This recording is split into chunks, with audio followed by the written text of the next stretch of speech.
नमस्कार, स्वागत है आपका। आप देख रहे हैं आरके क्लासेस। आज का टॉपिक है राज्य विधानसभा।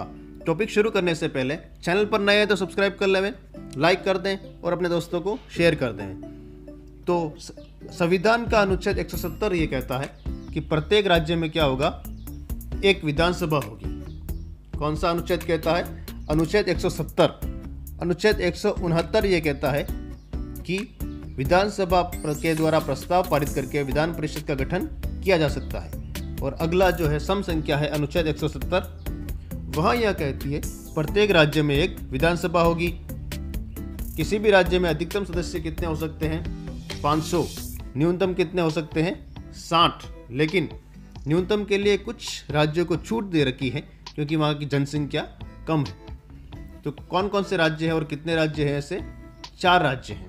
कौन कौन से? पांडिचेरी, सिक्किम, मिजोरम, गोवा। पांडिचेरी में 30 है, सिक्किम में 32, मिजोरम और गोवा में 40-40। क्या है? PSMG। सबसे कम किस में है? पांडिचेरी, जिसे पुदुचेरी भी कहते हैं। वहां पर विधानसभा की कितनी सीटें हैं? 30 सीटें हैं। याद रखिएगा। भारत में कुल विधानसभा सीटें कितनी हैं? 4142। और कुल अनुसूचित जाति की सीटें कितनी हैं? जो आरक्षण दिया जाता है, राजनीतिक आरक्षण इसे कहते हैं, कितनी है? 614। और कुल अनुसूचित जनजाति की आरक्षित सीटें कितनी है? 554। राजस्थान में विधानसभा की अनुसूचित जाति की सीटें कितनी है? टोटल सीटें कितनी है? 200। उसमें से अनुसूचित जाति की सीटें 34 है। अनुसूचित जनजाति की सीटें कितनी है? 25। यानी SC की सीटें 34, ST की सीटें 25। प्रत्येक राज्य में अनुसूचित जाति एवं जनजाति के लिए आरक्षण जो दे रखा है हमारे संविधान में, वो कौन से अनुच्छेद में दे रखा है? अनुच्छेद 332 में। और प्रत्येक राज्य में आंग्ल भारतीय समुदाय के लिए आरक्षण कौन से अनुच्छेद में दे रखा है? अनुच्छेद 333 में। दोनों ही इंपॉर्टेंट है। इससे पहले जो अनुच्छेद है 330, 331, उसमें लोकसभा के लिए जो आरक्षण है अनुसूचित जाति एवं जनजाति का एवं आंग्ल भारतीय का, वो दे रखा है। और अनुच्छेद 332 में प्रत्येक राज्य में अनुसूचित जाति एवं जनजाति के लिए आरक्षण। अनुच्छेद 333 में प्रत्येक राज्य में आंग्ल भारतीय समुदाय के लिए आरक्षण। प्रत्येक राज्य में अनुसूचित जाति एवं जनजाति तथा आंग्ल भारतीयों के लिए विधानसभा में आरक्षण की जो समयावधि है कि यह आरक्षण कितने समय के लिए रहेगा? 10 वर्ष, 5 वर्ष, 15 वर्ष, 20 वर्ष, या संशोधन करके जो समयावधि आगे बढ़ाई जाती है, तो वो कौन सा अनुच्छेद है? अनुच्छेद 334।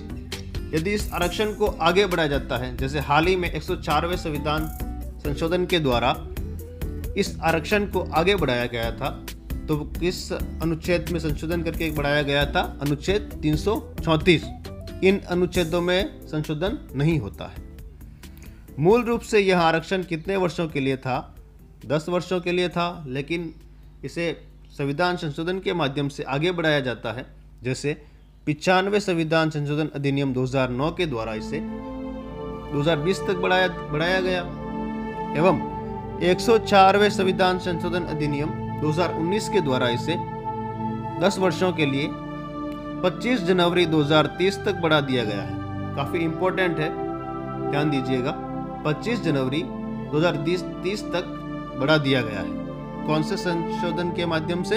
104वें संविधान संशोधन अधिनियम 2019 के द्वारा। 104वें संविधान संशोधन अधिनियम के द्वारा अनुसूचित जाति एवं जनजाति के राजनीतिक आरक्षण को आगे बढ़ाया गया। परंतु विधानसभा में जो एक एंग्लो इंडियन मनोनीत किया जाता है, किसके द्वारा? राज्यपाल के द्वारा, उस आरक्षण को आगे नहीं बढ़ाया गया है। तो ये इंपॉर्टेंट फैक्ट है कि अब विधानसभा में राज्यपाल के द्वारा एक भी एंग्लो इंडियन मनोनीत नहीं किया जा सकता 25 जनवरी 2020 के बाद। अगला अनुच्छेद 172। इसमें क्या है? विधानसभा की समयावधि दे रखी है। विधानसभा अपने प्रथम अधिवेशन के लिए नियत तिथि से 5 वर्ष तक बनी रहेगी। 5 वर्ष तक की समयावधि है। इंपॉर्टेंट क्या है इसमें? अपने प्रथम अधिवेशन की नियत तिथि से शुरुआत कब से होती है? प्रथम अधिवेशन के लिए जो नियत तिथि होती है उससे 5 वर्ष तक।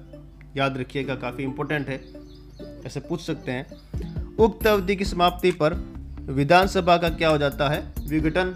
परंतु विधानसभा का कार्यकाल अनुच्छेद 352, अनुच्छेद 356 तथा मुख्यमंत्री की स्वेच्छा एवं राज्य की परिस्थितियां होती है उस पर भी निर्भर करता है। ये जो समयावधि है 5 वर्ष, इस समयावधि को आपात की उद्घोषणा के दौरान संसद द्वारा बढ़ाया जा सकता है, लेकिन अधिकतम कितनी हो सकती है? एक बार में कितना हो सकता है? 1 वर्ष।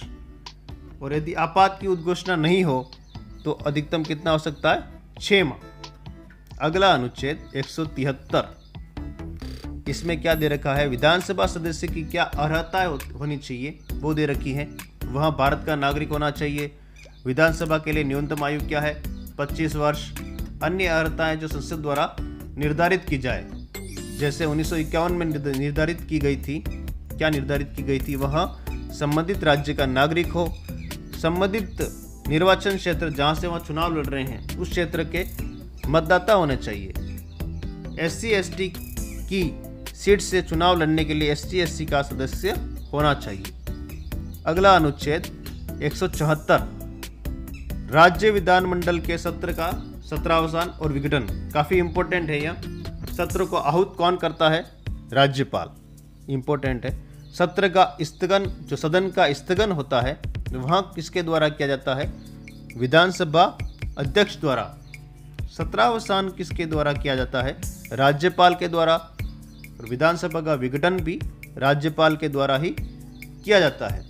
अब एक इम्पोर्टेंट है, कौन सा बीच में? सदन का स्थगन, वो किनके द्वारा होता है? विधानसभा अध्यक्ष के द्वारा। प्रश्न पूछ लिया जाता है कि निम्नलिखित में से कौन सा राज्यपाल के द्वारा कौन सा कार्य नहीं किया जाता है? ऑप्शन में 4 हो सकते हैं। तो सदन का स्थगन जो है वह विधानसभा अध्यक्ष के द्वारा किया जाता है। विघटन के पश्चात सदन का कार्यकाल समाप्त हो जाता है तथा क्या होते हैं? पुनः चुनाव होते हैं। और विधानमंडल के 2 सत्रों के बीच में अधिकतम समय कितना होता है? 6 माह का। इंपॉर्टेंट है, विधानमंडल के 2 सत्रों के बीच में अधिकतम समय 6 माह का हो सकता है। विधानसभा के टॉपिक में और भी अनुच्छेद हैं जो मैं अगले वीडियो में आपके लिए डालूंगा। जुड़े रहिए हमारे साथ, एवं सब्सक्राइब नहीं किया तो सब्सक्राइब कर लीजिए ताकि आपको हमारे वीडियो निरंतर मिलते रहें। लाइक कर दीजिए और अपने दोस्तों को शेयर कर दीजिए ताकि उनको इसका फ़ायदा मिले। Best of luck. मिलते हैं अगले वीडियो में, तब तक के लिए तैयारी करते रहिए।